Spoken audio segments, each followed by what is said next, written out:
I've said this a few times already, but I think Josh Johnson is the best shitty quarterback in the league.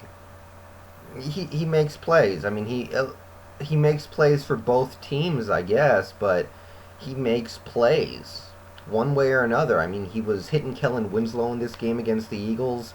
He was actually making some things happen out there, and Tampa Bay scored 14 points, and that's really more than a lot of people probably expected from them. So I'm kind of enjoying the Josh Johnson era, and it makes me think, maybe they can eke out a couple wins this year, but not today. 33-14 Eagles. McNabb looked great, and with Jeremy Maclin, if he works his way into this offense, I would be very afraid because they have so many playmakers on that team who are capable of taking it to the house at any time. Deshaun Jackson is a guy who can either go deep or catch a 2 yard pass and take it the rest of the way. Macklin looks like the kind of guy who can go deep. They obviously have Westbrook, although we'll see if he starts playing better sometime soon because so far he really hasn't. Um, and they even have a guy like, really Donovan McNabb. I don't know if he's like that anymore, but he could be. Michael Vick, if he ever finds himself in the offense. LaShawn McCoy. Hell, I'll even throw in Kevin Curtis. So they got some serious playmakers, and if they figure it out, we may all be ducking for cover. I'm just saying. Shango said some of this stuff already, but I really saw it out there against the Bucks today. Vikings Rams. This was the third team that won me money on Sunday. I needed the Giants, Eagles, and Vikings to cover, and they all did easily, and I love it. Thank you. I appreciate it. I really do. There's really not much you can say about this one except that the Rams did move the ball. I don't know if that's good for the Rams or bad for the Vikings, but the Rams couldn't actually score. They got it inside the 10 3 times, didn't get any points out of it. Uh,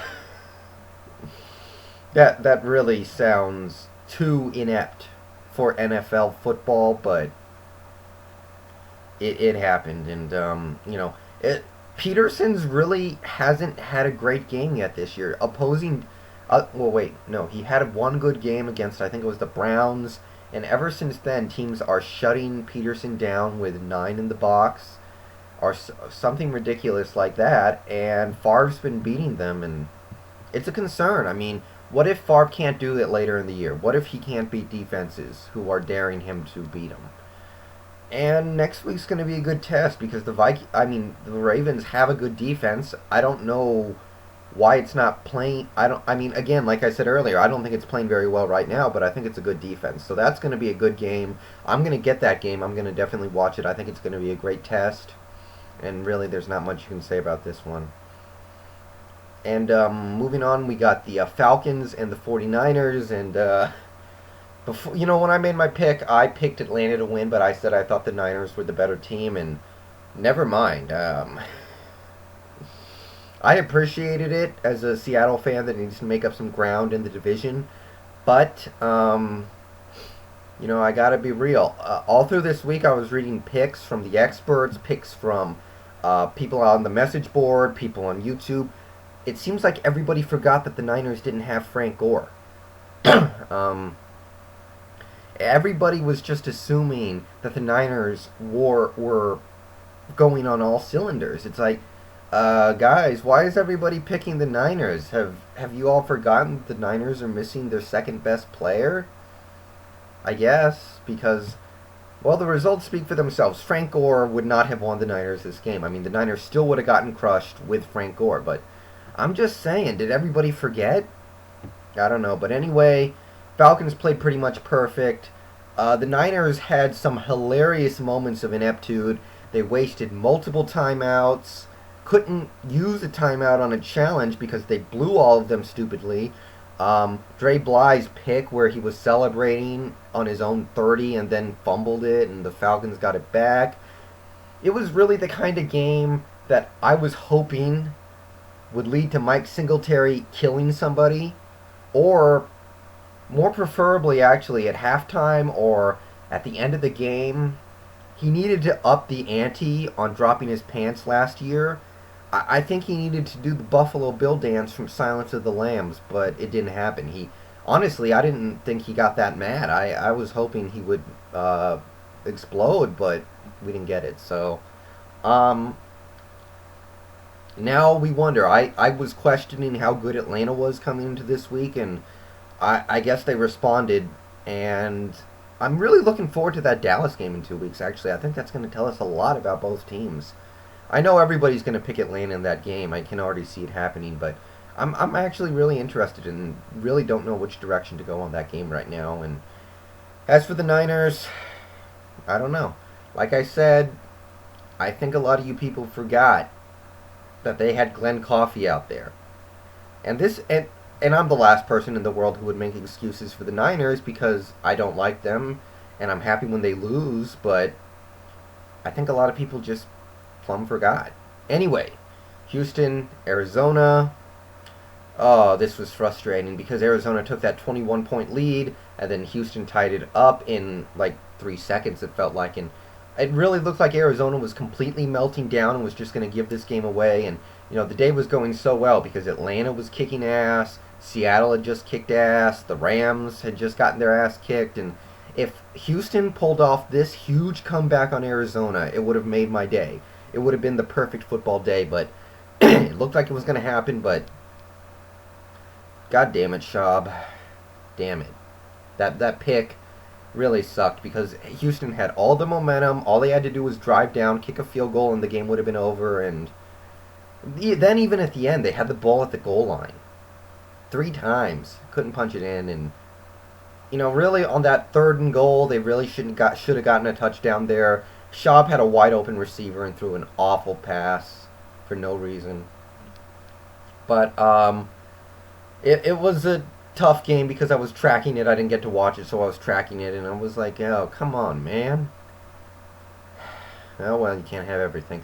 Broncos Patriots, I got to watch the last 8 minutes plus overtime. And great game. I mean, New England came out strong, scoring 2 first half touchdowns, and it was looking like one of those days that New England might just run away with it, and I'd end up feeling stupid for taking Denver, but did not happen. I mean, what can you say? The 98-yard drive, the all the defensive stops in the third and fourth quarter, the resiliency. I was really impressed. It really looked like New England was going to drive for the game-winning field goal in the last 2 minutes, and then they forced the Brady fumble and get it back, just throw it into overtime, and all the big plays by Brandon Marshall showing that he is one of the better receivers in this league. And great football. Probably the best game of yesterday. I think so. It's got some tough competition, but I think it was the best game yesterday. And,